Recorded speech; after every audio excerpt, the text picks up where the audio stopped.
this is Jonathan McKinney. It is a lovely day. It's a bright, sunny day. It is. If the camera work's not great, I apologise. It's because I can't actually see what I'm looking at. You're watching another episode of Writing, Talking and Dog Walking.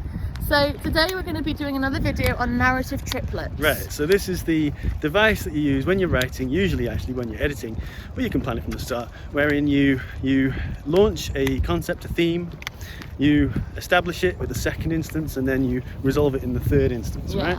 And we've done other videos on narrative triplets because we are big fans of them. Yeah, they make your writing better. They do, and they lift the story. Come on. Sometimes they are dramatic, sometimes they're tense, sometimes they're scary. The one we're using today is a humorous. It's very funny. It's from the film Serenity. Right, so shall I go through the instances? It's involving one of the best characters in the whole thing, Jane Cobb, who is the tough guy on the series Firefly and in the subsequent film Serenity.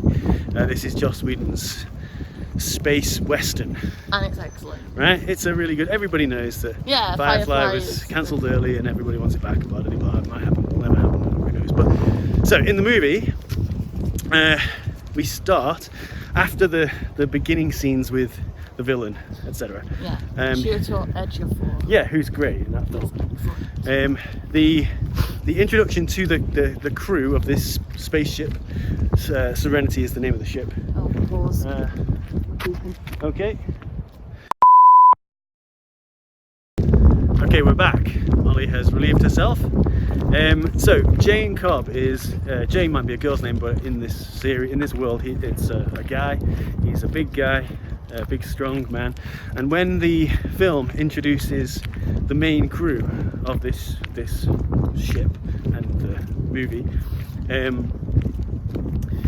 there is a really long shot where the captain of the ship, Mal, talks to everybody that's on his ship, right? All of these people. And when he's talking to Jane, Jane is pestering him because they're about to go and commit a crime. He's saying he wants to take grenades with him, right? Yeah. And Mal is saying, no, we're robbing the place, we're not blowing it up. So he says no grenades, and that's the first instance, just, and it demonstrates that Jane is a trigger-happy sort of nutter who wants to take excessive weapons. And Mal wants to be a bit more cautious not be too trigger-happy. First instance of this grenade narrative triplet also does the duty of explaining who these people are to the audience, right? Yeah. So it's good writing. Yeah, so it's essential to the story anyway, basically. Yeah. So, the second instance, they've gone down to rob the bank on this planet or whatever, and these reavers land on the planet. So these are like space zombies who are undead, really fast, sort of scary monster. Yeah, they're like savage monsters. Used to be human. Space made them crazy or whatever. So, well, as they are escaping from these monsters, Jane, who is on the back of a little buggy being dragged along, shouts to Mal, it sure would be useful if we had some grenades, don't you think? Right, so this is the second instance. It's satisfying, it refers back to the first instance. Exactly. It's funny. And in the third act of the film, when they are repelling an army of these monsters, Jane and Mal are sort of back to back in a gunfight with these things. I love these characters so much. It's good. As they're about to close these doors with a bunch of these reavers on the other side of it, Mal looks at Jane and says, tell me you brought them this time. Jane just smiles and nods and then throws grenades through the thing, right? And it's beautiful. Yeah, that's a great use. The thing is, as we always say, if you watch these narrative triplet videos, as we always say, you could use any of these moments through the story by themselves. They are not artificially crowbarred in. No, they enhance the story on their own, regardless of the existence of the other two. Yeah.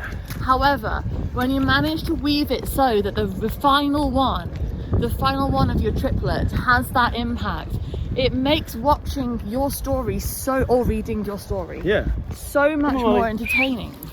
And we talked as well, we did a video about rewarding your audience. This is a great way of doing it, because if your audience feels respected and they know you've taken the time to put these things in for their entertainment, they do not serve your story in a way that your story couldn't exist without them. Right, that's what we always say as well, is that the narrative triplet lifts. It doesn't hold the story together. Exactly. It's You could have written icing. it how you wanted it without making the Yeah. effort to put this in. Yeah. And your story would still be there, and it would still have the Yeah. same story. In the case of Serenity, if they were, you've got Mal introducing the characters and Jane wants to bring grenades, and he says no, you could literally just leave that there. And that would be enough to tell Um, you a bit about those characters. Yeah, when they are fleeing from the Reavers on the planet in the second instance, he doesn't have to make the joke.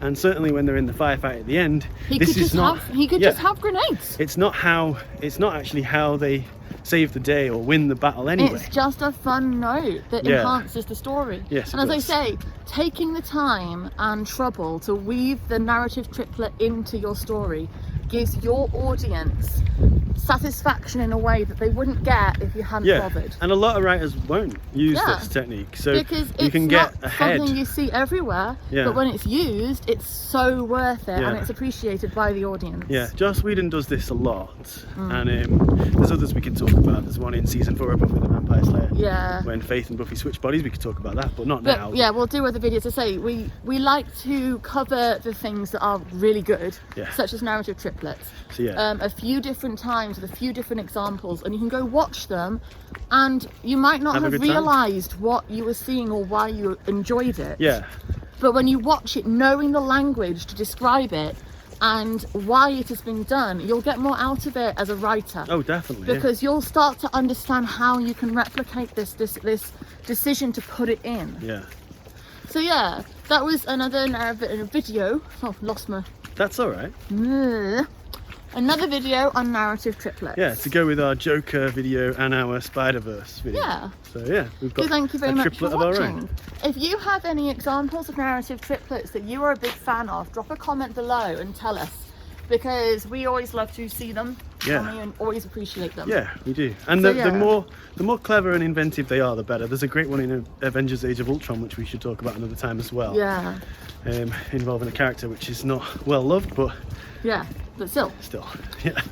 Yeah, so thank you very much for watching. If you could give this video a like and subscribe to our channel, we can then keep bringing you the writing advice that you want. And we want to be able to do that. So Yes, we yeah, do. please do. Also, if you can find us on the Twitter, I'm trying to think of all the things that I have to say. Find us on the Twitter. I'm Judy Ann Rose and he's John Muck. We're always talking writing over there, and we love meeting other people in the writing community.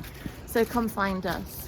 Also, if you go to www.sirenstories.co.uk, you can find examples of all our work. You can find our books, our podcasts, all that sort of stuff going on. Also, info about our new film that's going to be coming out called Hollowhood. Yeah. So thank you very much, All right. and we will talk to you again soon. Nice one. Bye. Bye bye.